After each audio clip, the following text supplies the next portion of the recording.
Assalamualaikum warahmatullahi wabarakatuh. Perkenalkan, nama saya Laila Suhrufijana, NIM 193141138, kelas 3E PGMI. Di sini saya akan menjelaskan tentang Islam dan kebudayaan Indonesia. Terlebih dahulu kita masuk subpoin pertama, yaitu tentang pengertian, unsur, dan fungsi kebudayaan. Yang pertama, kita masuk pada pengertian kebudayaan. Ada beberapa istilah pengertian kebudayaan menurut Takdir Alisjahbana. Yang pertama, kebudayaan adalah suatu keseluruhan yang kompleks yang terjadi dan unsur-unsur yang berbeda-beda seperti hukum, moral, adat, dan istiadat. Yang kedua, kebudayaan adalah warisan sosial atau tradisi. Yang ketiga, kebudayaan adalah cara, aturan, dan jalan hidup manusia. Yang keempat, kebudayaan adalah penyesuaian manusia terhadap alam sekitarnya dan cara-cara menyelesaikan persoalan. Yang kelima, kebudayaan adalah hasil perbuatan atau kecerdasan manusia. Yang keenam, kebudayaan adalah hasil pergaulan atau perkumpulan manusia.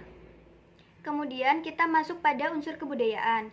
Ada 7 unsur kebudayaan yang dianggap sebagai kultur universal menurut Surjono tahun 1993. Yang pertama yaitu peralatan dan perlengkapan hidup manusia, contohnya perumahan, pakaian, dan sebagainya.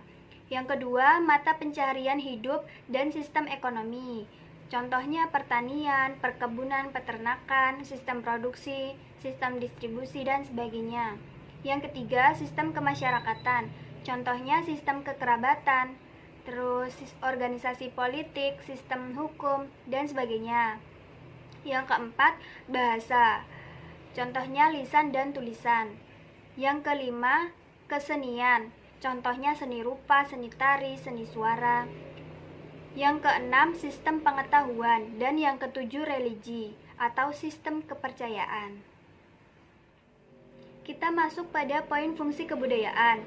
Untuk menghadapi kekuatan-kekuatan buruk, manusia itu melindungi diri dengan cara menciptakan kaidah-kaidah yang pada hakikatnya merupakan petunjuk-petunjuk tentang cara bertindak dan berlaku dalam pergaulan hidup. Berlakunya kaidah dalam suatu kelompok manusia bergantung pada kekuatan kaidah tersebut. Artinya, kebudayaan berfungsi selama anggota masyarakat menerima sebagai petunjuk perilaku yang pantas. Kesimpulannya bahwa kebudayaan merupakan hasil karya, rasa, dan cita-cita masyarakat. Kemudian kita masuk pada subbab kedua, yaitu tentang hubungan Islam dan kebudayaan. Nurcholish Madjid menjelaskan hubungan agama dan budaya. Menurutnya, agama dan budaya adalah dua bidang yang dapat dibedakan, tetapi tidak dapat dipisahkan. Agama bernilai mutlak, tidak berubah karena perubahan waktu dan tempat. Sedangkan budaya, sekalipun berdasarkan agama, dapat berubah dari waktu ke waktu dan dari tempat ke tempat. Sebagian besar budaya didasarkan pada agama, tidak pernah terjadi sebaliknya. Oleh karena itu, agama adalah primer dan budaya adalah sekunder.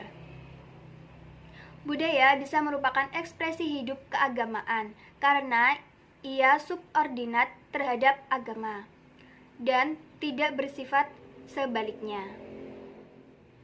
Kemudian kita masuk pada subbab ketiga, yaitu tentang Islam dan kebudayaan Arab. Bangsa Arab pra-Islam dikenal sebagai bangsa yang sudah memiliki kemajuan ekonomi. Letak geografinya yang strategis membuat Islam yang diturunkan di Arab atau Mekah mudah tersebar ke berbagai wilayah. Ciri-ciri utama tatanan Arab pra-Islam menurut Nurcholish Madjid tahun 1995 adalah sebagai berikut. Yang pertama, mereka menganut paham kesukuan. Yang kedua, memiliki tata sosial politik yang tertutup dengan partisipasi warga yang terbatas. Faktor keturunan lebih penting daripada kemampuan. Yang ketiga, mengenal hierarki yang kuat. Dan yang keempat, kedudukan perempuan cenderung direndahkan. Selanjutnya kita masuk pada subbab keempat atau subbab terakhir, yaitu tentang Islam dan kebudayaan Indonesia. Nah, dalam bab ini ada 3 poin. Kita masuk poin pertama, yaitu persentuhan Islam dengan kebudayaan Melayu dan Jawa. Pengaruh Islam dalam kebudayaan dapat dilihat pada ekspresi ritual seperti upacara, pangawihan agar manusia menjadi mulia atau wiwoho. Diadakanlah upacara kelahiran, perkawinan, dan kematian. Selain itu, budaya Islami dapat dilihat dalam acara maulid, seni musik qasidah, dan gambus.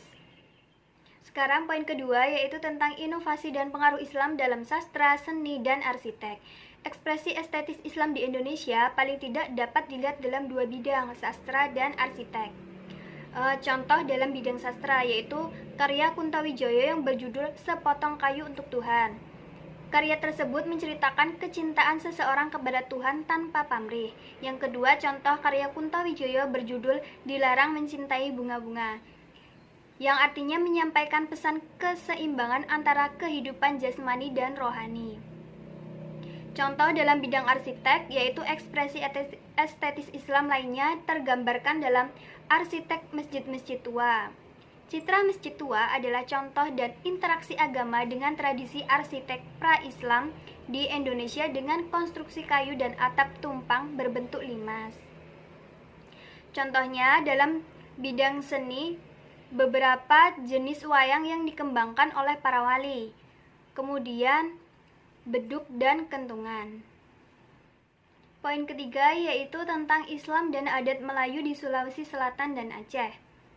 Pengaruh Islam dalam budaya Sulawesi Selatan antara lain tergambar dalam Sulapa Epae atau pepatah orang tua kepada anaknya yang hendak merantau, yang mengandung ajaran kepemimpinan. Seseorang pemimpin akan sukses apabila memiliki watak dan sifat jujur, bijaksana, sabar, berani, dan sebagainya.